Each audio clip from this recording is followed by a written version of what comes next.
one thing that I'd love to actually start with that I found super interesting was you had this very amazing corporate career. You were in HR, you worked for different companies, and for your first business, girl, you've done quite well. Like you left that world and you're soaring. So I want to just ask, taking a step back, we have so many women listening who might be in that corporate job, might be in that company that have dreams of, taking that leap and starting a business, but they haven't done it yet. So I'm curious, looking at all the success that you've had, what do you think are maybe some of the key skills or mindset shifts that you've had to take that maybe have helped supported you on this journey?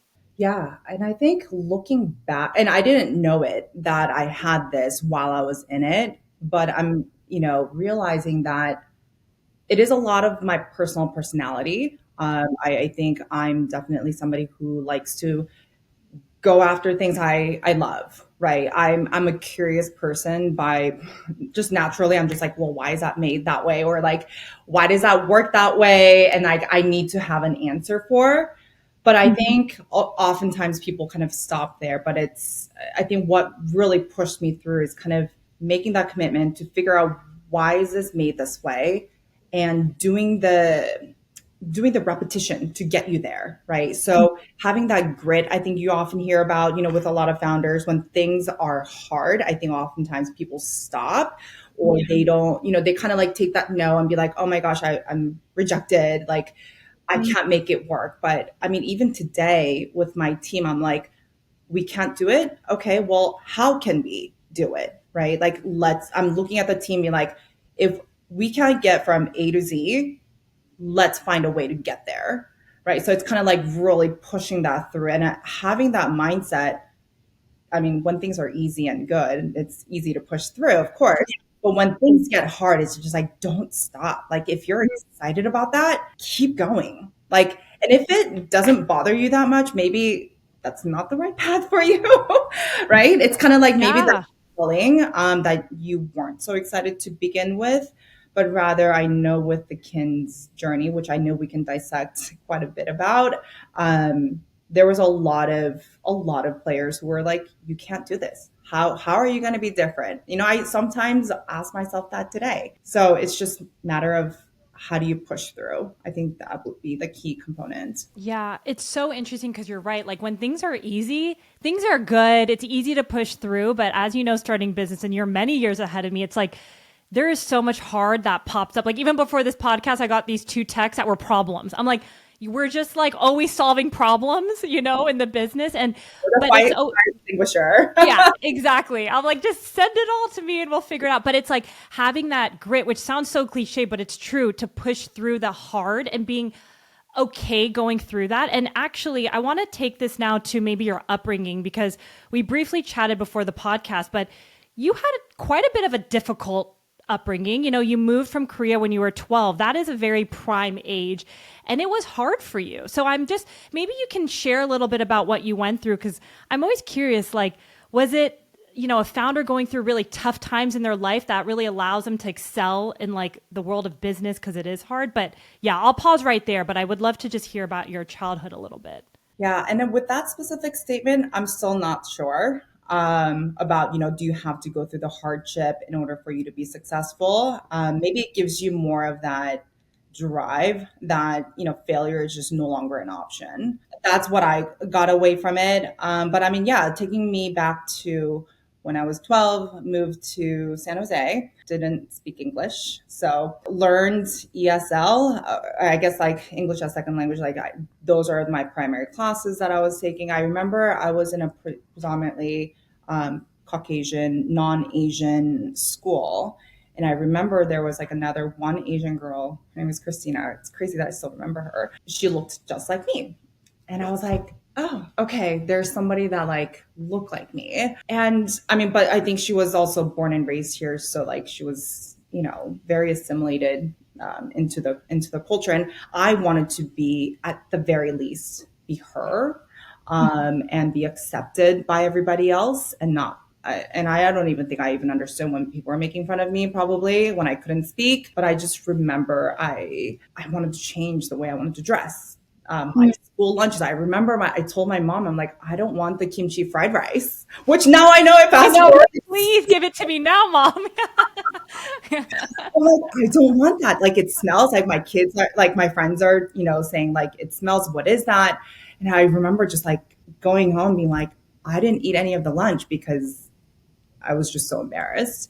I mean, obviously during that time too, my parents didn't speak English either. So like I was there for any of like the doctor's appointments, like any of the legal appointments for our citizenship. Like I was the one that was like barely translating things for them. I just like remember those moments. And then my mom, my brother and I moved here first. And then my dad joined us a little bit later. And when my dad moved, he was like the first entrepreneur that I got to see.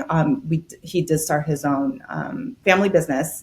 And I think that's where I really got to see like all the ups and downs, right? Like my parents fought, I'm sure, over cash, over being available. And, again, when things are good, it's great. When things are bad, it's really bad. I mean, that was me growing up. And I was in LA for majority of my adult life. But graduating from undergrad, I think I probably graduated like most, where I just didn't really know what I wanted to do. I knew what it like, again, coming from like an typical Asian family background, although my dad, is an entrepreneur, he's the one that was like, you don't have to be a doctor, you don't have to be a lawyer, but like, if you are like that, that would be great. And so I'm kind of like, okay, let me go find like the safest job, which then landed me in HR. Like every company needs HR. So I thought that was like a safe landing. And I happened to work for a really big tech giant at MySpace, or the company that I was with acquired MySpace. And then from there, it just that was my career path from then on. Yeah. And I'm so curious because, you're working in HR at MySpace, and I'm sure your family and you felt this and you said this, like you wanted a safe job. Like you can't get safer than HR. Like big companies need you when there's acquisitions or layoffs. Like typically, like you need HR to manage all that. So you're, in a good place. And I'm curious, you said your dad is an entrepreneur, but you never went down that path. Like when was the seed planted? Was it when you were at MySpace and meeting with people? But I'd love to just kind of hear that. So watching him, I remember graduating being like, I don't think startup was like really a thing back. I mean, gosh, this ages me totally, but like back then, like it was, again, it was MySpace days. Maybe that's how far I can take it back. I just remember thinking, well, what is startup? Right. So when I was at MySpace, during the acquisitions and layoffs, I got the opportunity to understand the behind the scenes of the business first and foremost. And second of all, I got to see people leaving, doing exit interviews, and people were like, I'm leaving to have like build my startup. And I said, again, the curious me says, what is a startup? And like, What do you mean? Like, you're not going to pay yourself? Like what? So that really just opened up my eyes that you could be an entrepreneur outside of like what my dad did was in the construction business. So like, it's a very like specific skill set, you have to be on the job. Like I was like, if that's an entrepreneurship, like I don't want that.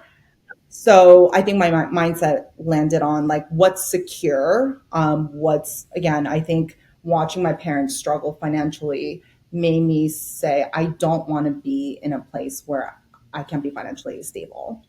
So that's what landed me in HR. But then there got me to see there are startups that are not just in, construction business or I don't know, very something specific. And I was like, wow, that you're an engineer and like you get to build this. Like that's so cool. Yeah, I think that's where it really opened up my eyes to the startup world and what is I think back then we used to use the term growth hack. Like all these terminology, I'm like, okay, like I think I want to start my own business one day. I just haven't figured out what that is. Mm-hmm. And what year was that? 2009. Okay, when you were working with MySpace. And yeah. I'd have to look at my LinkedIn, but yeah, something no.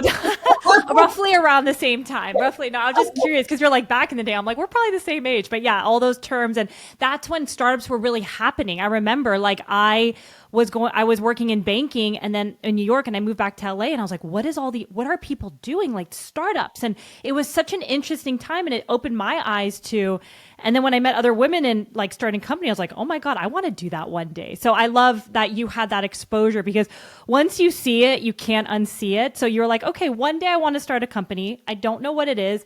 I don't want, at this time, I don't want to do it. But you ended up, and I feel like this is another big pillar in your story, is you ended up getting an MBA. So I'm curious, what motivated you to get that MBA? And how do you think that really shifted your career? Because I believe you kind of moved out of HR at that time.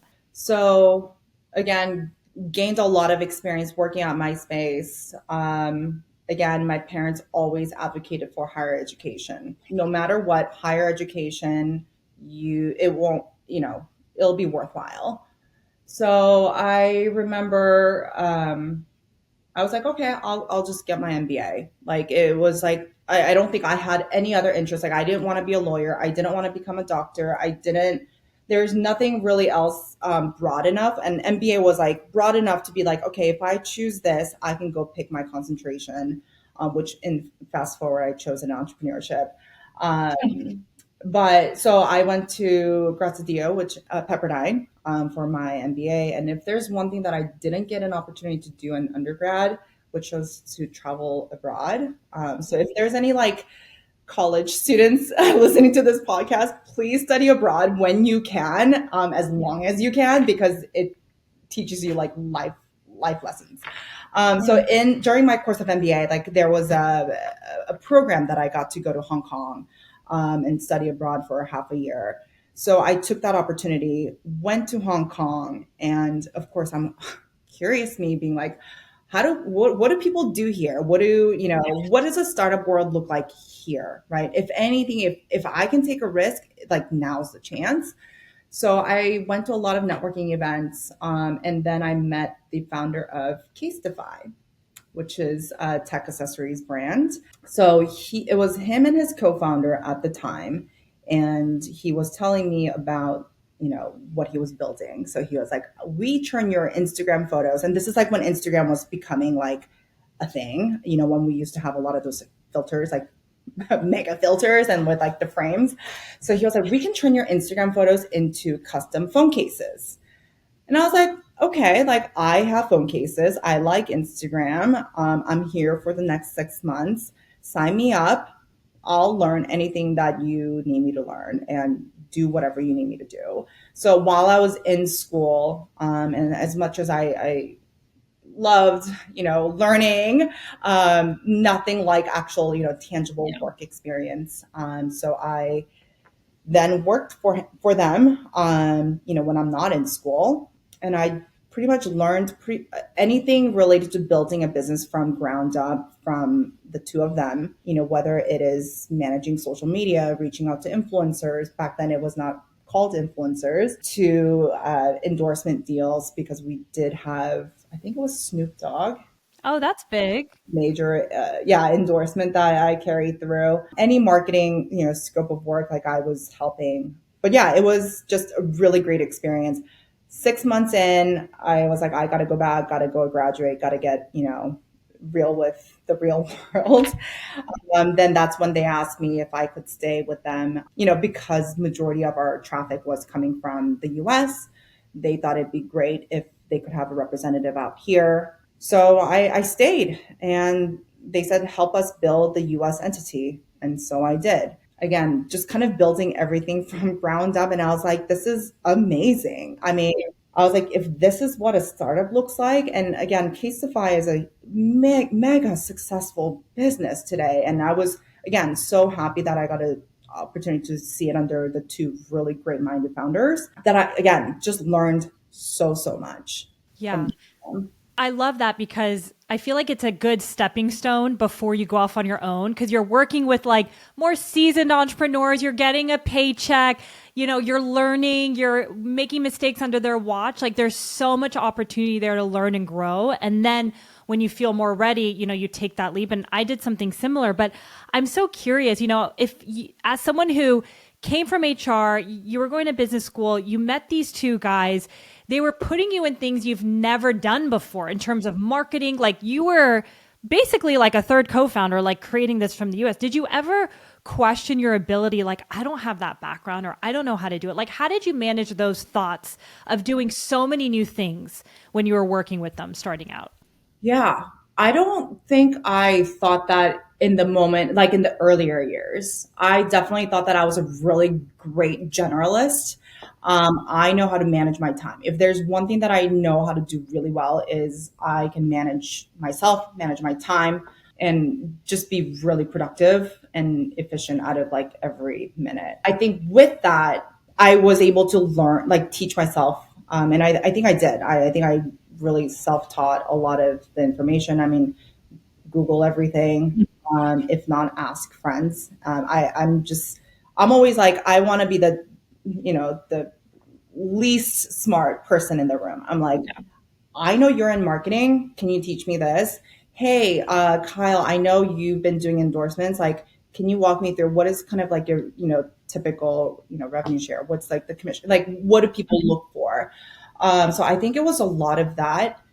I knew there was a point where I was like, okay, I'm now too good of a generalist that I'm not specialized in anything, right? And I think we typically see this in any startups. In the first couple of years, you want people who are generalists and who are just really great at wearing so many different hats. But there was getting to a point I was like, oh, you need to hire an email specialist here. I understand what needs to come out of it, but I'm not the right person to be the person doing segmentations of every little bit of it. That's not my forte. So I think I spoke up. I said, this is what I need in order for the company to continue to be successful. And I love that you said, you ask questions, you're curious. Like, we've had so many entrepreneurs on the podcast who knew nothing, didn't come from the industry. And it's like they Google, they ask questions. So I'm so confident. Like, if you want to get something done, you can figure it out. Like, we live in a time where there's so many resources available. And I just love that, even if it wasn't your company yet, you were able to do that, and prove to yourself that you can get things off the ground and be in new environments, which I love. And so, you mentioned you were actually there for quite some time, right? Like 7, 8 years, Yes, which is a definitely. while. And then it was during like towards the end. That's when I had Kinn as a side hustle. So yeah, let's talk about that. Like, how did the inspiration come? And let's talk about this side hustle. Yeah. So again, like in the earlier days, I was like, I know I want to do a startup one day. And I think I had a lot of ideas during my time at Casetify too, just because you're so exposed to so many different other startups. But I was like, nothing's ticking. It's not strong enough. It's not passionate enough. And then my one day, my parents' house got broken into. I like remember this day when my now husband and we're watching a show late in the evening. My mom calls me, freaking out on the phone, saying that our house was broken into. It was after like a like a maybe like a dewy day or a dampy day. That like I think there's like footprints all over the house. They knew exactly where to go in to grab all my family heirlooms. So like they knew where my parents' room was. They went straight into the closet and then got all the family heirloom. Yeah, it was devastating, and not for like its financial values necessarily, although that was a big part of again, as an immigrant life, didn't have a lot except that and just had so much history behind it. Like it was my grandma's old engagement ring, my grandpa's old watch, so many like just sentimental values of like I remember my grandma through. So that was all gone. So my idea, and I happened to work in downtown LA, and my idea was to help replace some of the pieces that they lost. So of course, like I'm just kind of like knocking down the door. Hey, can you make me? And we had some photos, and then I was like, can you make me this? A lot of no's, or a lot of like ridiculous prices that I'm just like, well, I can't afford that. So I finally met this one gentleman who was able to say, yeah, like I think he kind of like saw the desperation. Actually, he did say no initially, and then like I came back, I was like, can you please help me make this? And he and I got to learn about the fine jewelry world. Oh my goodness. I think I knew nothing about fine jewelry. I didn't know what, solid gold. I didn't know what the difference between 14K, 18K was. I didn't understand why, Cartier is able to sell something at a certain price when something so similar is, offered at a different price. So this guy really kind of like took me under his wings and taught me, a lot of the things that I know today.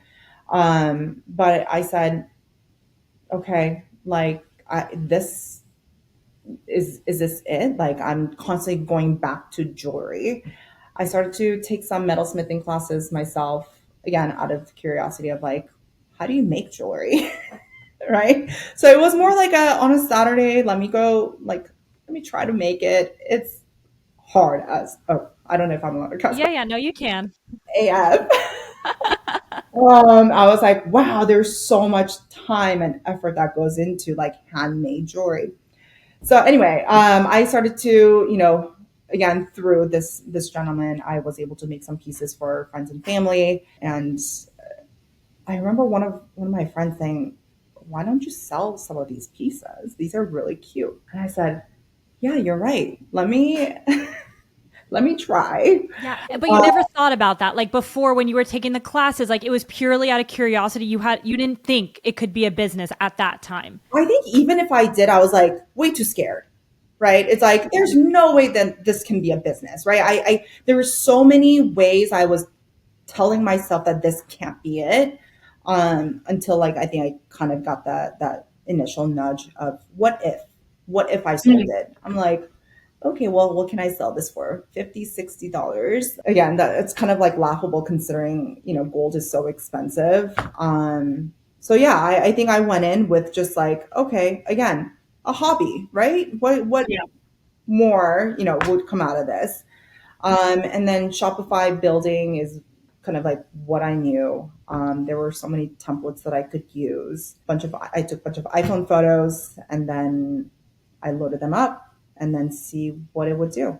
And I then love that. I love that it starts at like it's just so nice when it starts as a passion and kind of a side hustle because the expectations and the pressure feel a little bit more manageable. You're like, I'm just going to put this up on a website. Like you're not like writing this whole business plan and putting all this pressure on you. You still have your job. It's like a side thing. You're playing around, you're learning. Like I love that. It's very approachable, I think. yeah, I mean, I definitely dreamed of like, okay, if this became like a mega thing, that would be so nice. And then I would like crush it really hard. Like I was like so hard on myself, being like, there's no way. And I actually, this is, I don't know, I feel like a lot of people seek out for co-founders. Um, and then I remember looking around being like, if I start this, like I want somebody there with me. And one of my friends, who actually she's an entrepreneur herself, she goes, "Are you looking for a co-founder because you're scared, or because you truly need someone to be like your partner and fill that void of what you can't deliver?" And I like, yeah, that hit me to the core because I was like, yeah, no, it's because I'm shit scared. And that's when I was like, okay, no, I don't need another person. I just need to build. I just need to go for it. But yeah, it was a side hustle for about a year. I still worked full time at Casetify. I was fully dedicated, and the company at that time, 7 years, and they were in a really good, like in a good spot where I don't have to grind the way that I used to in the first couple of years. That I had my weekends open, I had my evening hours available. So I was like, okay, that will be it. I will side hustle and see how far I can take it. And I think it was around month 10 when I was like, okay, I've been profitable. I have this thing going, and something is telling me that if I don't give this 110%, I'm just going to regret it in my, late 30s. And I'm late 30s now, and I don't regret it at all. I have goosebumps. I love that. Well, okay, let's go back because I'm curious. So you created your own page. Like, how many products did you launch with? How much money did you put? You don't have to give like details. I just know you self-funded it. And how are you creating awareness around it? Because you said by month 10, you were like, oh, I'm on to something. Like there's potential. Yeah. So actually, I borrowed a tactic that there was another company that did this where they like launched the new product and, customers only had to pay for shipping. And I was like, wow, what a great way to do that. And it was an apparel brand that I was like, okay, that makes sense for something in a lower price point. I was like, how do I do this with jewelry? But I found these like very lightweight huggies, like tiny, tiny huggies. And I was like, I want to, what I learned during my time with the gentleman who I met for the manufacturer is that gold is, it's based on weight. I mean, there's so many variables that goes into pricing things out, including the design itself, but a lot of it is around the weight of the gold. So I was like, okay, that's something that I never knew, and this is something that I want to teach, my customers or fans or whoever. So I took that idea and said, I found these huggies. They're super lightweight. I think they were like 0.1 gram, like super light. That I was like, I can eat this cost, have customers pay for shipping, break even out of it, and just get the word out that I exist. So that's how I came out. And I, thankfully from the previous experience, I had a connection at Refinery 29. So it was an exclusive piece that went out. So like I kind of like quote unquote did the PR piece of it because I know a lot of times people ask, like, should I get a PR team before I launch? If you want to do it correctly, yes, I would. You said Refinery 29, or what did you say? What was the Refinery 29? Okay, so they pushed these free earrings and free earrings and talked about you in that piece, and that was your launch. Yeah, so that was like the exclusive piece that went out. I didn't really think much of it, to be honest with you. I remember I turned on the Shopify Live. I told the editor that we're all good to go.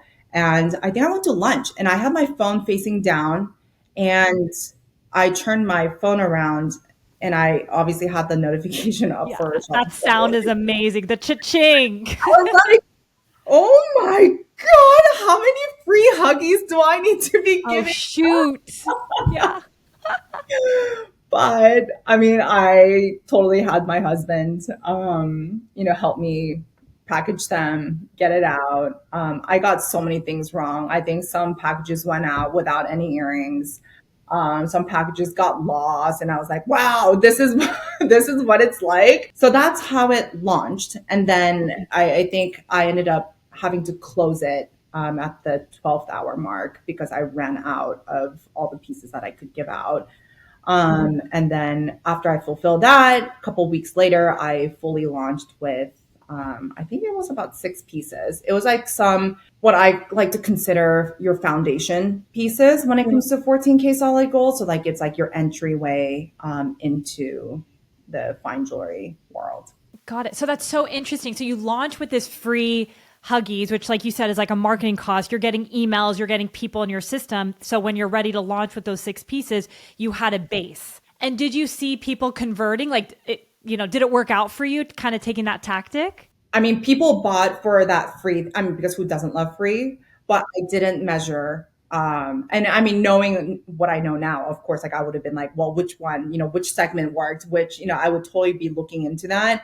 But at the time, I think it was just like the fact that I even had people who are not friends under my database. And I was like, that's good enough for me. It really is. Yeah. So I was like, you're not my friend's friend. You're not my mom's friend. So this is awesome.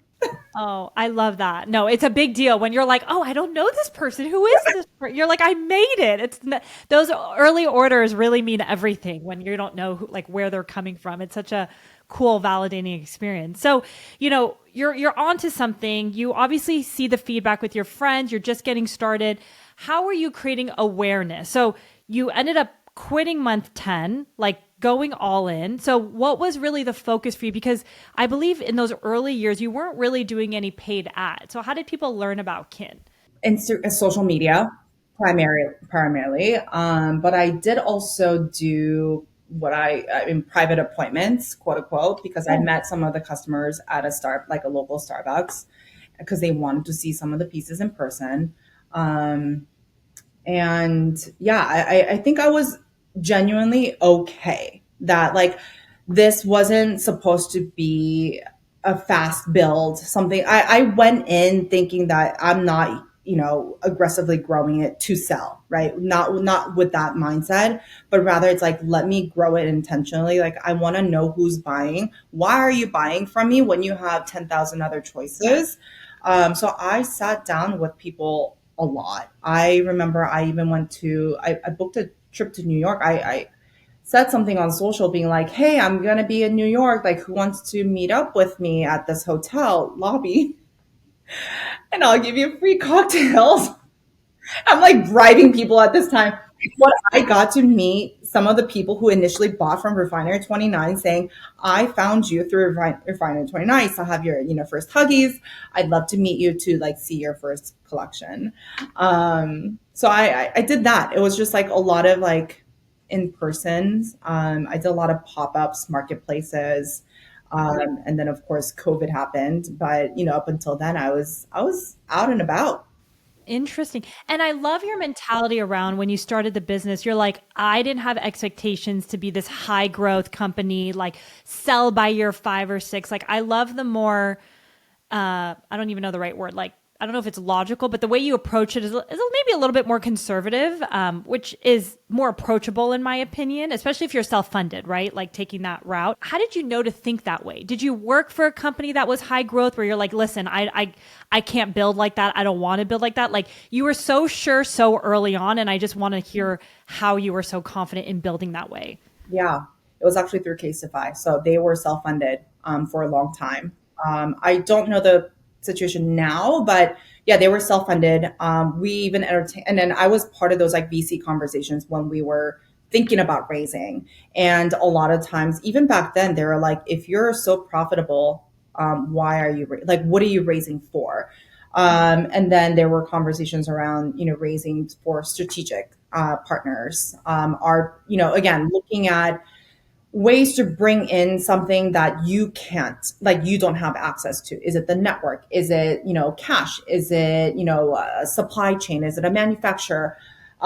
Is there something that you don't have that this cash will bring in, right? So again, kind of thinking about time in the earlier conversation and making that productive. You want the cash to also exercise in the same way for your business and to you, really. If you're bringing in this cash, do you get to hire somebody really high up and they can operate the business for you? And is that going to give you that freedom? Or not freedom, but like, the hat that you're not so good at and that have the other person wear it. What is that bringing you? And I don't think so. I was not super well versed, but versed enough where I'm like, I'm not ready to answer to somebody just to chase after the high dollars. And I started to notice, definitely, I think, businesses where they had a lot of funding, and yeah, from the outside it looked great. I was like, oh, I wish I could have an office. Yeah. I wish I could have office snacks, but I don't, and that's okay. I can work in a garage and I can have my house snacks.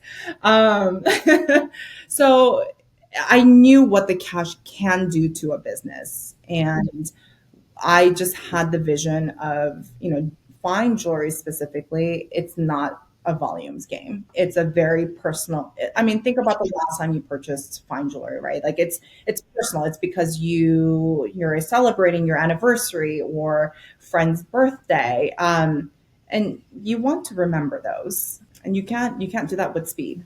That's true. And, there's probably people who have dreams of, starting a jewelry business, but they're like, man, there's so many companies out there. There's so many other brands. Like, what differentiates me? Like, how can I start something? How did you really create your angle? Like, what made you confident that, like, I'm going to do something different than, all these other larger jewelry businesses? Yeah. Oh boy, the number of times I created a chart, that T chart where it's like, this is a higher price point, the lower price. Okay, we've all done it. The number of times like I've tried to make it work, I don't think I stood out. And I'm confident enough now to say that like I wasn't that different when I started. And in hindsight, like what I would tell myself back then would be like, it's freaking fine. Like just build for your own reason. because you got the luxury to build it the way you wanted to. So just build it. Like stop comparing yourself to others. And I know that's so hard. I mean, especially with like social media and everything. But along the way, I mean, I think there was some couple of pointers I think that started to really differentiate our business is, well, I think the design itself, it has a nod to like the family heirloom, right? So that was like from the beginning. I was like, I want to make sure that it still has a nod to like my parents' jewelry and like something that my mom would have worn back in, the 80s, the 90s, and whatnot. And then there's a nameplate necklace that, gosh, when was it? 3 years ago. So I have a daughter who's half Korean, and we gave her a Korean name, and I thought that was just so special, and I wore it. I mean, it's the whole like the Carrie necklace, quote unquote, right? Like we all had it, and I was like, well, I want a Korean one, and because this is who I am, and I'm finally comfortable in my skin to like tell people that I'm Korean and I was an immigrant, blah blah blah. I wore that naturally. The AAPI community started asking, where can I get that? It's so cute. I'm like, I wish I was Korean. I mean, I might just get one and still wear it. I mean, you can put whatever you want, right? Yeah. It's supposed to be representing you and your family. So yeah, I started wearing it. People started asking for it, and then I named it after my daughter, dear Kaya. Her name is Kaya, and yeah, it was Asian characters into a nameplate necklace, and so many people are like, I've never seen that before. So I mean, that I think naturally was kind of like a segue. There was another time, so I been collecting vintage ever since like this incident happened, and again, being in downtown LA, you do see a lot of vintage pieces that I was wearing it. And then for a photo shoot, like for a new collection, I was like taking a photo, and then somebody said, hey, like, I love that vintage ring, are you selling it? And then I took it over to DM and it started talking. I was like, I'm not married to this. I bought it. It's not family heirloom. So I started selling my vintage pieces, and I was like, huh, this is giving me intel to what customers want in my next collection. This is actually how I found out that people like colored stones. This is how I found out that people like pendants over, some other pieces. So I think not just organically, accidentally almost. These are the things that start to kind of like shape Kinn to be who we are today. Again, very naturally, and I don't know. Some people might say, "Oh, you got lucky," and I do think that too. But at the same time, there is an inkling. It's like customer said something, and I leaned into it. The necklace, like I wore it around, and somebody said something. I was like, "Oh, okay. Let me see how I can, make lemonade out of lemons," kind of a situation. So, it's a little bit of both, in my opinion. And fast forward to today, I think our brand definitely has a point of view. Yeah, it's so interesting because I remember when I first launched my company, I was so hard on myself of like, all right, what's the next product? And everybody asks you, like after you get the first product, people are like, so what's next? I'm like, yo, I'm just trying to get the business up and going. Like, what do you mean next product? I'm barely like, I need to figure out this first one. But like, you have this like preconceived notion that, oh, I gotta do all these different products. And I remember having so much pressure, and kind of similar to your journey, I don't know what happened where I let that go, and I just kind of flowed with the business. So like talking to the customers, listening to what they want. Like it's really navigated so many inflection points for us. Even if it's not product related, it could be a marketing initiative or something we change with technology. Like I just have lifted that weight, and I'm like, I'm just going to keep taking one step in front of the other and just being curious, like you said, keeping an open mind, talking to customers, talking to community and friends. And then the brand and company kind of shapes itself. So it seems like you've been now, how many years has it been? 7 years in?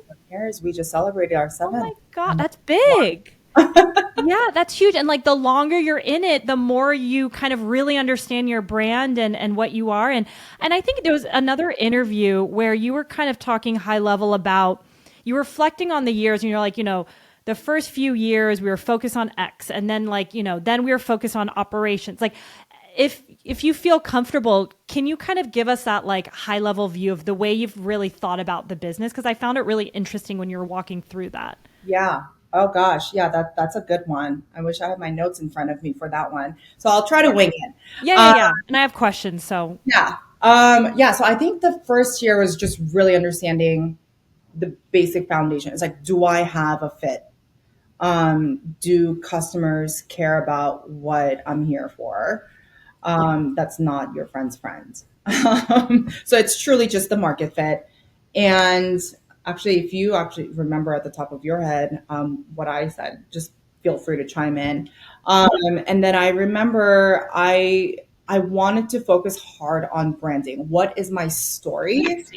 Not necessarily how do I position against other brands, but like what's my story? Who am I? And it's something that I was, again, in the earlier days, I was just so embarrassed to even talk about like who I am. Like people buy from, they don't care who I am. They care about the brand. So I was like, no, let's change that. People buy because it's me. So I really wanted to talk about the story piece of why we exist. And the idea behind, jewelry is meant to last forever and it's something you can pass down to your next generation. So really wanted to hone in on that. And then I think it was the operational piece where it's like, okay, people get it. Now they're making purchases. How can I make this, a bit more seamless? Like, how do I provide this luxury, quote unquote, like luxury experience online when they're so crowded against, so many other social players and so many, again, heritage brands. So the operational piece then also got into the manufacturers, understanding, what manufacturer can make X, because there's people who are good at, different parts of making of. So understanding that, expanding the supply chain. Um, and then, gosh, what came next? And then naturally came Val, which is our engagement line. And that was also a very organic move because my girlfriend came to me saying, I got married over 10 years ago. I don't like this halo. I got it in white gold. I want to simplify this, make this yellow gold and no halo. And I was like, oh, engagement rings are not just about for the first time getting married, but also to renew your vows and so on and so forth. Those are like the main pillars that I remember from that. Yeah, those were all the main ones that I love hearing it because for someone at least who hasn't started a business or been behind it, it's just good to hear like how you kind of thought about it, how you tackled things. And I think you had mentioned, and I'm always curious, talking to founders, I believe it was maybe like year 3 or 4 where you started doing ads, like running ads. And I'm curious, like, when did you think that was a right move? Because I know at least as like a self-funded founder, I'm always nervous about putting money behind ads. And I've heard horror stories, but I've heard great stories. So was that a big inflection point for the business? And I'd love to hear how you thought about that. Yeah. And I wanted to make sure that I wasn't relying on ads. I knew that going in because I don't have the endless funds to use. And again, for every dollar, I want to make sure that there's a return, right? So I think I first started boosting. I think just as simple as boosted. Let me see what happens. It's kind of like press that button. Let's see how much noise it can make. And it did. I was like, okay, it's driving. Like you can tell the days that like I was boosting, it was doing this on my Shopify. Sales. You saw the sales. Oh yeah, traffic and sales. Yeah. And then I met a gal who was like, hey, I could help you. Again, she very much understood exactly where I was coming from with, limited funds. She's like, why don't we set a limit? And I think at the time it was maybe $1,000 per month. I was like, I'm not ready. Like Yeah. I'm a gambler. I wish I took more risk because I think back then it was a lot less expensive to run ads than it is today. True. But I also then thought about like production wise, I can't, if I market the shit out of it, I can't produce it, then, that just fails the business. So I was like, here's $1,000, figure out how to make it work. And again, every dollar had a return. And that was important for me that I was close to my numbers as much as, I have I'm a both left and right brain. I can talk about P&L. I can talk about the number.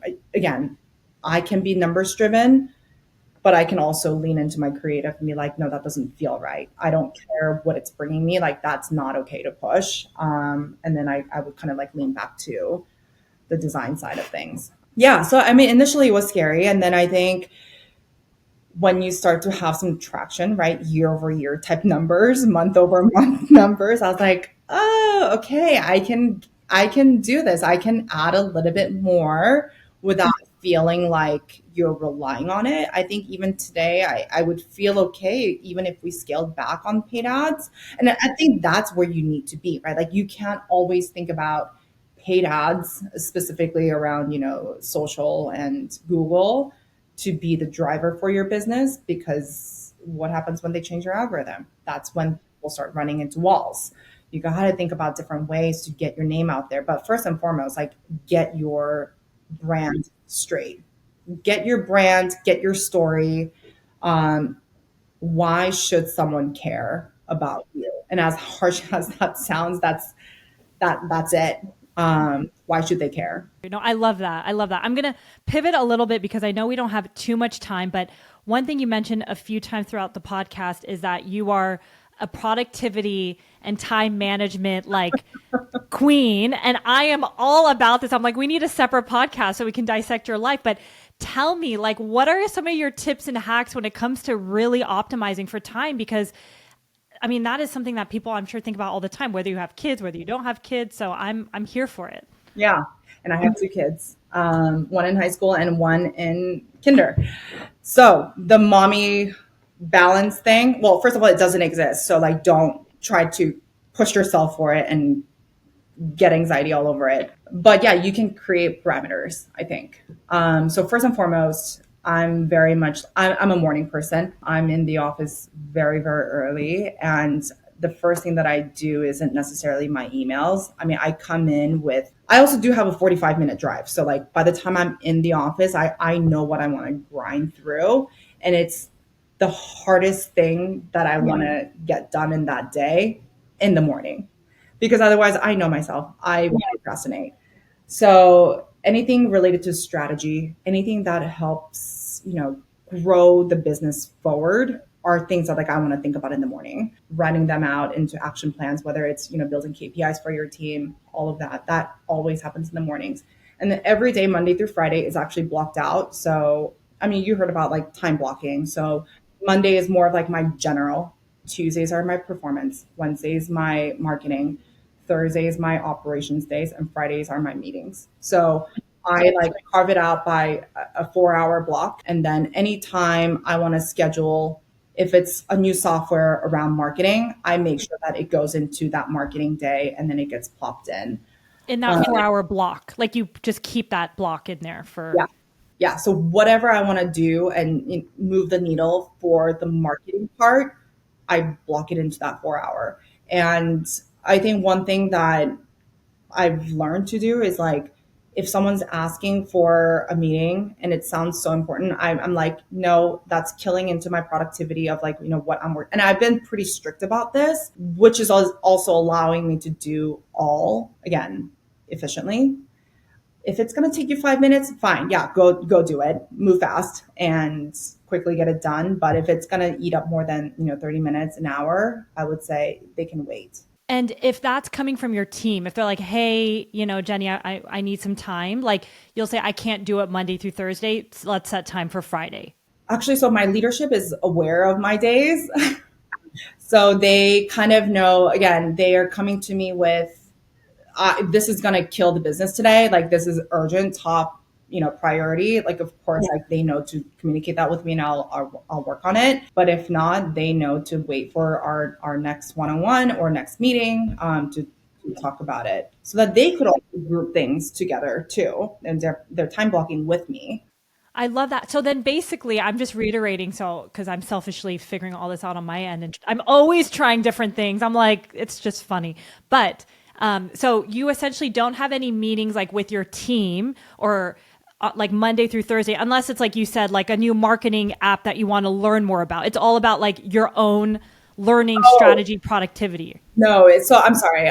It is so anything like marketing meetings will happen in that 4 hour block Got it. Got too. it.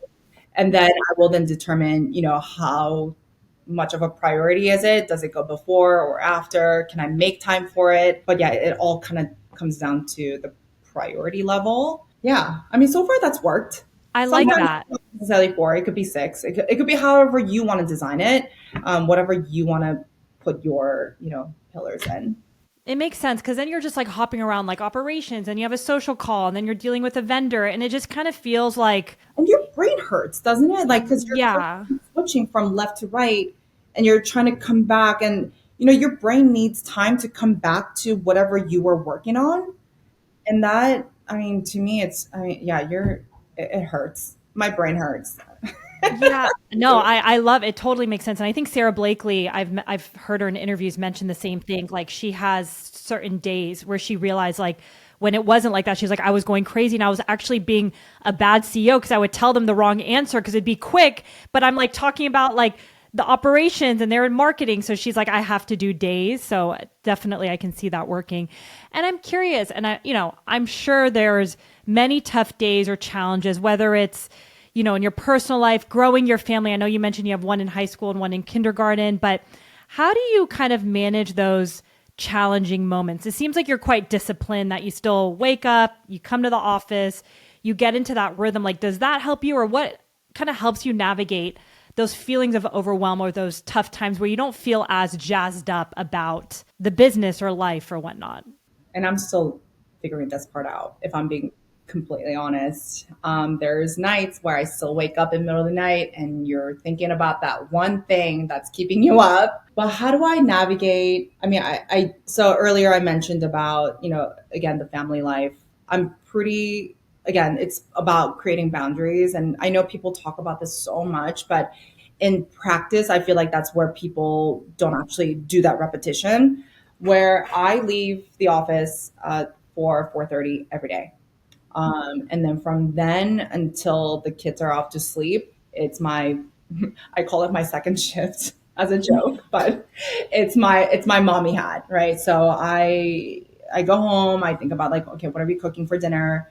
Who has practice, who has what. That's when my mommy hat comes on, and I'm, a wife, family. That's my time for that.